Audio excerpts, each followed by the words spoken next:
ராணிக்கு மேலாக சோதிக்கப்பட ஒரு நாளும் விடமாட்டா.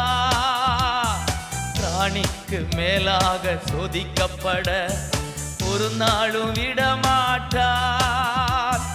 தாங்கிடும் பலன் தருவார், தப்பிச் செல்ல வழி செய்வார். நீ தப்பிச் செல்ல வழி செய்வார். கலங்கிடவே வேண்டாம், கலங்கிடவே வேண்டாம். இயேசு கைவிட மாட்டார், இயேசு கைவிட மாட்டார். உங்கள் துக்கம் சந்தோஷமாய் மாறும், உங்கள் கவலைகள் கண்ணீர் எல்லாம் மறைந்துவிடும்.